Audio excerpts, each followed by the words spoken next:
Hello, everyone. Hello. Welcome to Research Insights with Elite Mind Academy. So those are our weekly live conversations where we try to address a number of topics that usually stay behind the closed doors. Now, this time we are talking about performance management.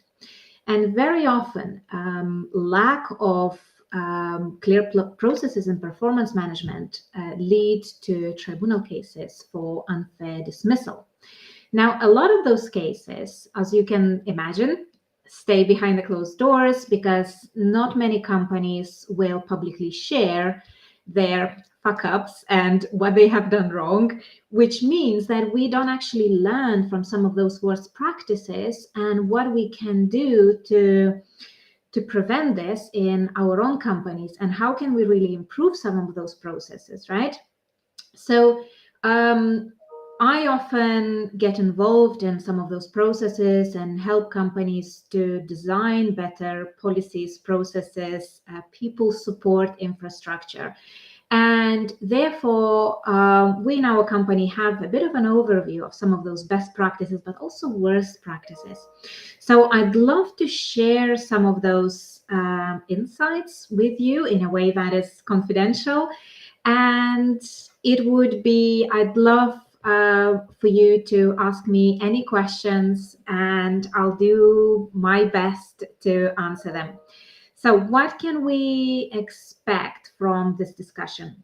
I think, first of all, let's look at why some of those unfair dismissal tribunal cases even happen, what we can do to prevent this from happening. So we will look at three things. We'll look at processes, we will look at transparency and the way information is communicated to all the employees in the organization, and we'll look at trust and psychological safety in organizations, because all of those things play a huge role and can really make a huge difference whether someone who has been dismissed would take that case to employee tribunal or not.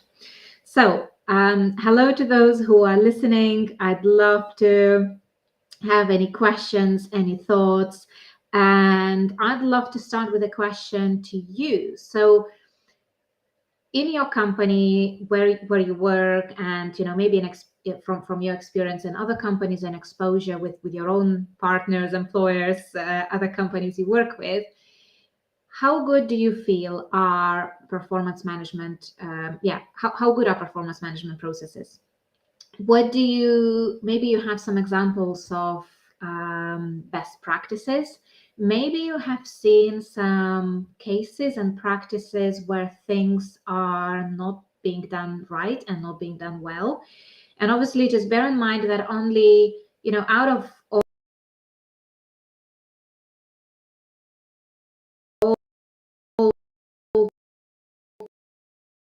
kind of take it to a tribunal. So it's a lot that we can learn from those cases, but there is a lot also that so it's very interesting to explore those. Okay, so why and how do we dismiss people? Well, there is a lot to do with relational dynamics and trust, and I think it becomes, again, why do you even let people go? Of course, there's mainly two reasons, right? One is because the performance is inadequate, and therefore, we feel like this person is not adding value to the company, and therefore they need to be managed out of the company. That as well includes, let's say, attendance and latenesses and sicknesses and so on. But the second thing as well is because companies sometimes feel like this person doesn't belong here, and therefore they are not, maybe their behaviors are not somehow fitting in the culture of the company, and they are not aligned with our values and expectations of the brand. And that specifically is even more risky because, again, unless you have that culture and those behaviors very clearly spelled out, like this is how we do things here and this is what we don't do here, then it becomes very difficult to manage people's performance on the grounds of those attitudes, habits, and behaviors. Now, when we look at performance management, there are companies where we see are very friendly, where the culture has very tight, friendly relationships, and therefore, when you enter the company where maybe people have worked there for many years and they already have those close established relationships, when new people enter that company, there is a risk that they feel excluded just by nature of the contrast of those long-term established relationships. So if we fail to include that person in that our circle, it results in that person feeling treated unfairly, right? And therefore, if they go through performance management process, it's very easy for them to claim that, well, this is because, they don't like me here. This is because, I don't belong here, and therefore, they don't want me here. So it's important that we avoid this by being cautious in, how do we want our culture to look like? And it's very difficult to go through the process of employing the right people that adds to our culture rather than fits in, but then make them feel included, right? So here's the challenge. If we have a employee culture where everyone's the same, everyone has the same values, the same beliefs, the same behaviors, right? It really affects companies' innovation and creativity and diversity, right? And this is not necessarily diversity of religion and some of those protects, right? This is also diversity of thought. Because if we're only employing people like us, we are not allowing ourselves different point of view. We are not creating for ourselves opportunities to challenge maybe unhealthy ways of behaving. So the moment we try to include and recruit people who are different, now we are risking of them feeling discriminated, feeling like they don't belong and they're not included there. So how do we balance that? And I think it's very, very important that we accept the person for who they are and we really spell it out, what kind of culture we have in organization and what does it take for you to kind of be on brand and in line with company's values, behaviors, in a way that allows that authenticity and individuality. So this kind of, I would say some of those kind of employee tribunal cases and performance management and the quality of it actually starts the moment you recruit new people on board, right? Because the way you include them from the start will really shape their attitudes and beliefs towards the company. And therefore, if that person is taken through the process, even, several years down the line, through performance management process, they will feel about it very differently if they felt like they have been included and they have belonged in that company. So that's really some of the most important things to consider, that we really need to kind of start with an end in mind, right? And really, when we look up at dismissals and performance management, we really need to start thinking about our recruitment and inclusion practices as a core of everything that we do. Now, there is also the second aspect where, again, we want to promote those friendly relationships. We want to build those connections, and we may want to make people included and create that sense of safety and belonging. But there is a boundary where that goes too far. Because if you are on too friendly terms with your managers, with your line managers, with your colleagues, we do not discipline our friends, right? We don't performance manage our friends. Therefore, when some of those professional relationships turn into personal relationships, it has a huge risk to the company, because now there is a lack of willingness to engage in a formal performance management process, or even a lack of willingness to even have some of those uncomfortable conversations.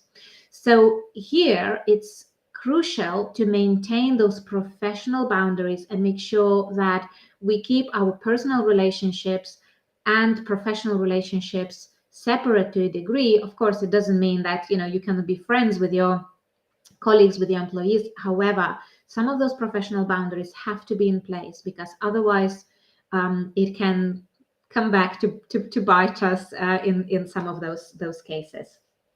Now, when we go to specifically to actual performance management, not many companies actually do this right, from what I'm seeing and what I'm observing. And first of all, there are two cases, well, three examples where performance management goes wrong. First is lack of clear KPIs and clear performance targets in a way that are being tracked over a period of time. Because if you don't have any way to benchmark this person's performance against their own past performance and against other colleagues who are maybe, in the same role or in the same job title and the same level of seniority, we don't have enough evidence to base our decisions of performance management on. So having those clear processes, targets, and KPIs, and setting them for each individual and benchmarking it against their own past performance, but also against other colleagues, is crucial. And that has to be a formal process. It has to be evidenced. It has to be documented, because if something goes wrong, we don't have a proof on which to base our decisions. Now, the second thing is transparency of those KPIs and targets, right? Those benchmarks, those targets have to be public. It has to be company-wide. It has to be consistent across departments, across different roles, because otherwise, again, we are risking this unfairness, saying, but, my targets are, unfair in comparison to somebody else's targets. So there is this balance between, having a company-wide standard, but also personalizing it just enough to make sure that it also gives leeway for people to either perform better if they want more stretch, or maybe they need additional support in order to achieve those targets. And that's where the second problem very often occurs, right? Because the moment somebody starts to underperform, very often we take them through the performance management process and we discipline them without first asking what is actually stopping you from achieving those targets and results. What's actually preventing you from being your best? And is there anything that we have done to give you the right level of support and the right level of training to enable you to do this job? And there are two aspects there, right? One is training and development, and the second is the support infrastructure. Because maybe this person have been performing, consistently over a long period of time, and then suddenly their performance drops. Why? Maybe they're going through, I don't know, divorce. Maybe someone died in their family. Maybe something else is happening in their lives. Maybe they're struggling with their own mental health. But if they don't feel confident enough to raise those concerns and to communicate that, then that means they're not receiving the right level of support for this. So having regular one-to-ones, having regular performance reviews is also an opportunity for us to be more human, to be more caring, and to really look at that as a chance to provide the right level of support to people and ask, are we really doing everything that we can to help you and support you? Is there anything else that is missing? Is there anything else that's happening in your life that actually, what stops you from being your best, and what can we do to support you? And the second level is training and development, right? Sometimes we expect people to do things that they have never been trained on. And sometimes it's because maybe they are experienced enough.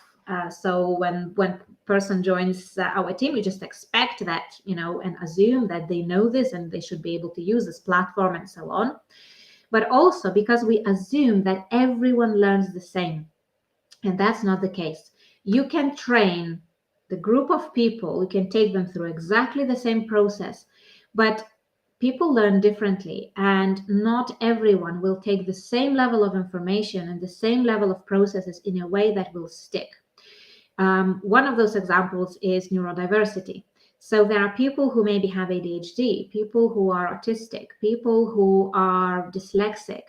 And therefore, the common ways of learning, if you just, give them large numbers of reading to do, or specific long-term, training to process, they will not absorb that. They will not take that in exactly the same way. So again, if we don't know that, and if we don't include this kind of personalized ways of learning and development in our process, we risk of then having this person who is not performing, but it's not at their own fault. It's just the fact that the training has not been delivered in a way that it lands in the way how they learn.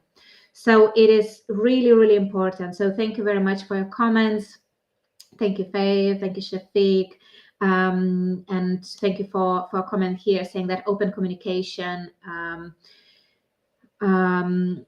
for performance and KPIs. Absolutely. We have to make all of the KPIs, performance targets, really transparent and really be able to benchmark this against person themselves, but also the wider organization. Yeah, so where does this leave us? I think when we think in kind of the big terms, there will be some people who will be taken through all of the process, through all of the correct procedures, through all of the documented KPIs, and let's say they will be disciplined and they will be let go, and they will still feel like they have been treated unfairly. There will be some other people who maybe, the clear processes have not even been followed, and there was a lack of some of this communication and targets and tracking of their performance, and yet the moment they leave, they still feel that it's fair. So what is the difference? Because the way person feels about that process will also make that huge difference whether they will make that decision to take the case to a tribunal. And again, this is not just about tribunals, but again, this is a huge impact on brand and reputation, right? Because people will talk, they will spread the word about the company, about the brand, about how does it feel to work in this company. And that is even more important because there's going to be a handful of cases that go to tribunal, but all the other cases, you will see cases on Glassdoor, you'll see stories, and you will see people telling their experiences to their friends, to their colleagues, right? So what is the difference? And the difference in this is really that level of friendships and support and the psychological safety and culture of trust in organization. So it is really, really important that we follow those processes, we follow procedures, we go through the stages of our performance management and tracking.